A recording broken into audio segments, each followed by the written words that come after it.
шаҳри Душанбе, пойтахти ҷумҳурии Тоҷикистон. буриши хиёбони Рӯдакӣ бо кӯчаи Садриддин Айнӣ. Гардиши назди Донишкадаи давлатии санъати тасвирӣ ва дизайни Тоҷикистон. ҷое ки ҳаракати сокинон ва меҳмонони пойтахт бештар аст. макони асосӣ барои савор кардани мусофирон ба таксӣ. соҳибони воситаҳои нақлиёти сабукрави таксӣ ки ин ҷо ҳамеша дар зери аломати манъи таваққуф истода аз мусофирон даъвати нишастан ба мошинҳояшон мекунанд, нахостанд дар назди дастгоҳи наврбардорӣ бо мо суҳбат кунанд. аммо дар суҳбати бидуни сабт ба ин суоли мо: то кай барои савор кардани мусофирон дидаву дониста қоидаҳои ҳаракат дар роҳро вайрон мекунед? чунин посух гуфтанд: то замоне ки барои худ ҷойи кори муносиб пайдо кунем. аз тарафи дигар, шахсе ки қоидаҳои ҳаракат дар роҳро вайрон кардааст, чӣ тавр гуноҳи худро дар назди камера эътироф мекунад? ронанда агар сари гардиш таваққуф накунад, мусофирон ҳам дигар ин ҷо барои савор шудан ба нақлиёт намеоянд. сари гардиш таваққуф кардани таксиҳои ғайриқонунӣ ва дар доираи қонун фаъолияткунанда танҳо вайрон кардани қоидаҳои ҳаракат дар роҳ нест. чунин ронандагон бо ин амалкарди худ ба гардиш ва ҳаракати нақлиёти истифодаи умум халал расонида, ҳамзамон монеаҳои сунъӣ эҷод мекунанд. афзун ба ин, фарҳангу маданияти ронандагӣ ва муқаррароти шаҳрдориву шаҳрнишинӣ ҳам зери суол меравад. пойтахти Тоҷикистон шаҳри Душанбе ки ба маҳзи тахту бахти миллати кӯҳанбунёди мо хидмат мекунаду оинаи ибратбини ватану ватандорӣ маҳсуб мешавад, бояд дар ӯ реҷаҳои умдатарини миллӣ роиҷ бошад. яке аз ин масъулиятҳо фарҳанги ронандагӣ ба шумор меравад. зеро ҳамарӯза меҳмонони бешуморе аз дохилу хориҷи кишвар ба сад ормону ҳавас ба дидани шаҳри Душанбе меоянд. онҳо ба зеҳну заковати хоса, кору кирдор, амалу рафтор ва ташаббусу иқдомҳои моро ба маҳзи озмоишу ибрат мебинанду мепазиранд. мо ки аз замони дур то имрӯз аз доштани фарҳангу маданияти воло сар ба гардунҳо месоем, бояд фарҳанги ронандагиро низ риоя намоем.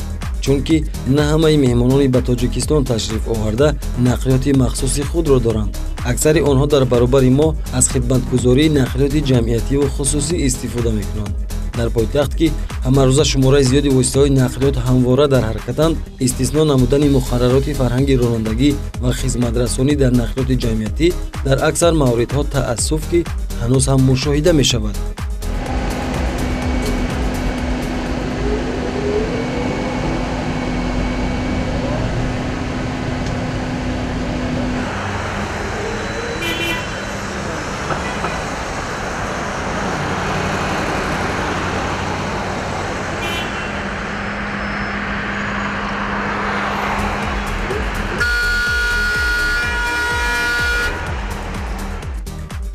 дар шаҳри Душанбе саҳни истгоҳи нақлиёти ҷамъиятиро ба ин тартиб хеле кам дидан мумкин аст, чунки дар аксар ҳолат майдони истгоҳҳо ба таваққуфгоҳ табдил меёбад.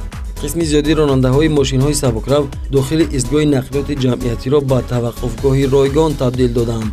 дар ин ҳолат нақлиёти истифодаи умум иҷборан дар қатори дуюми роҳ истода мусофир савор мекунаду мефароранд. мо дар барномаҳои қаблӣ аз бунёди роҳҳо дар Душанбе ва ҳатто бо хатҳои уфуқӣ ҷудо кардани қатори якуми роҳ барои ҳаракати автобусу ва троллейбусҳо бо ифтихор иттилоъ додем. аммо афсус ки автобус ва троллейбусҳо на танҳо дар роҳи худ ҳаракат карда наметавонанд, балки ба ҳолатҳое рӯбаро мешаванд ки то таксӣ аз қатори дуюм 4 нафар мусофир савор накунад, ба гузаштани автобус иҷозат нест.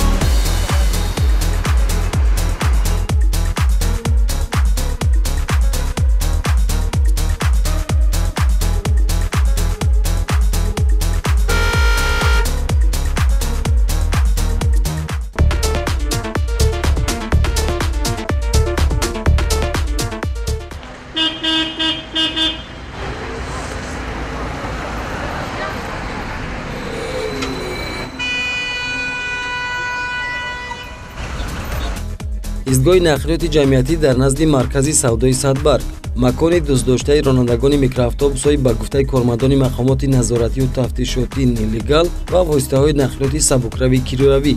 мерседес спринтерҳо мусофиронро ба шаҳри ваҳдат интиқол медиҳанд. ин дар ҳолест ки нуқтаи охири ҳаракати нақлиёти мусофирбари баъзе шаҳру ноҳияҳо ба пойтахт дар асоси қарори раиси шаҳри душанбе муҳтарам рустами эмомалӣ таҳти рақами 642 аз 14 декабри соли 2020 терминали шарқтранс ва тоҷиквнештранс муқаррар шудааст. инҷо солҳост ҳамин ҳолатро дорад. ронандаҳо мегӯянд дар пойтахт аз ҳудуди ҳар марказҳои савдо мусофир савор кардан бисёр мувофиқу роҳат аст. дар ин ҷо аксар сокинон ва меҳмонони шаҳр аз гузаргоҳи пиёдагардӣ бо тарсу ҳаяҷону хиҷолат убур мекунанд, чунки дар бисёр мавридҳо рӯи гузаргоҳи пиёдагардӣ ҳам мошин таваққуф кардааст. дар дохили истгоҳи назди маркази савдои Садбарг сабукраҳҳои кироявии тамоми ширкатҳои таксиро дидан мумкин аст. ин дар ҳолест ки ронандаи таксӣ ва ширкатҳои таксӣ дар пойтахт бояд намунаи ибрат бошанд. шояд бо инобати ҳамин ҳолатҳо троллейбусҳои муосир харидорӣ кардем ки тавонанд дар хатори сеюми роҳ истода мусофиронро фароранд. аксар ронандагони мошинҳои кироявӣ дар кишварҳои хориҷ ҳамин фаъолиятро доштанд ва аз фарҳанги баланди риояи қоидаҳои ҳаракат дар роҳ дар он мамлакатҳо ҳарф мезананд. аммо дар Тоҷикистон аз ҷумла дар пойтахти азизамон чаро ки худи ҳамин ронандаҳо намехоҳанд намунаи ибрат бошанд.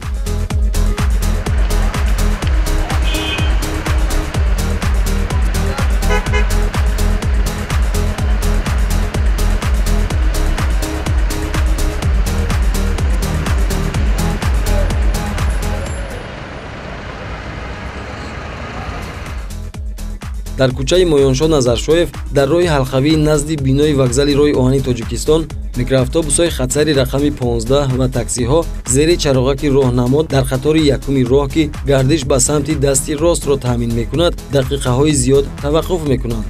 лаҳзаи наворгирии мо ин микроавтобус бо даъват кардани мусофирон дақиқаҳои зиёд истода ба равои дигар иштирокчиёни ҳаракат дар роҳ монеаи сунъӣ эҷод кард. ин мерседес спринтер ранги чароғак сурху зарду сабз ва ҳатто норинҷӣ ҳам ки мешуд ҳаракат намекард. халал расондан ба ҳаракати мошинҳо боис ба он мегардад ки қисми зиёди воситаҳои нақлиёт ба самти рост аз қатори дуюм гардиш кунанд. магар бо дидани чунин ҳолатҳо гуфта метавонем ки дар Душанбе фарҳанги ронандагӣ роиҷ аст?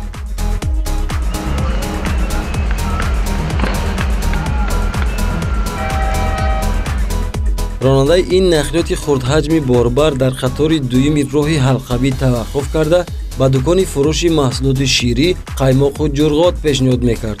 баъди наворбардории мо кормандони бодрасии давлатии автомобилӣ ҳозир шуда ба ислоҳ кардани бенизомии ҳаракати нақлиёт оғоз карданд.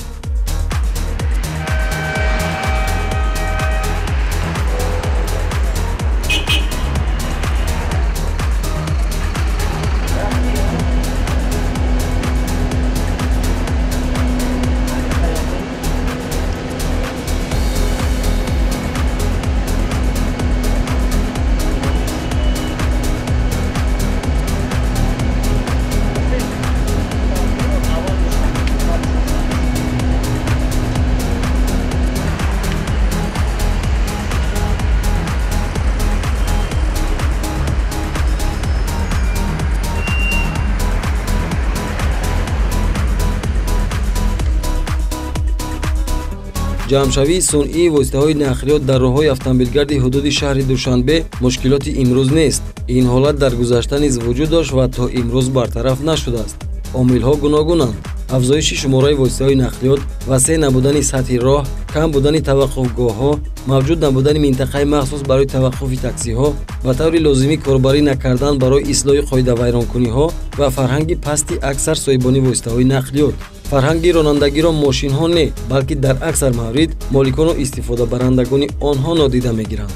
ҳарчанд дар ҳудуди роҳҳои мошингарди пойтахт аз ҷониби нозирони роҳ корҳои фаҳмондадиҳӣ ҷараён мегирад, вале қоидавайронкунӣ ҳанӯз ҳам коҳиш наёфтааст. қоидаҳои истгоҳ риоя намешавад. микроавтобусҳо ҳам дар бисёр маврид берун аз истгоҳ ва зери чароғак таваққуф мекунанд.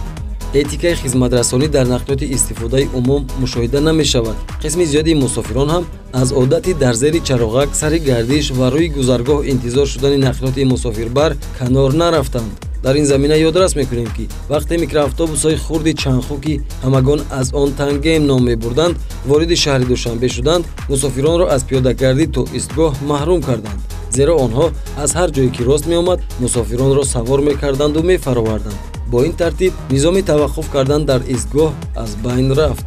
сокинон бошанд ба ин раванд одат намуданд. аз ҷониби дигар дар даҳсолаи охир фаъолияти ғайриқонунии таксиҳо мусофиронро барои дар ҳар макон фаровардану савор кардан одат кунонданд. вале дарк намудан муҳим аст ки ба даст овардани маблағ барои пешбурди зиндагӣ маънои вайрон кардани қоидаҳои ҳаракат дар роҳро надорад. ба даст овардани маблағ барои пешбурди рӯзгор ба маънии сари гардиш истодану ба дигар иштирокчиёни ҳаракат дар роҳ халал расонидан нест.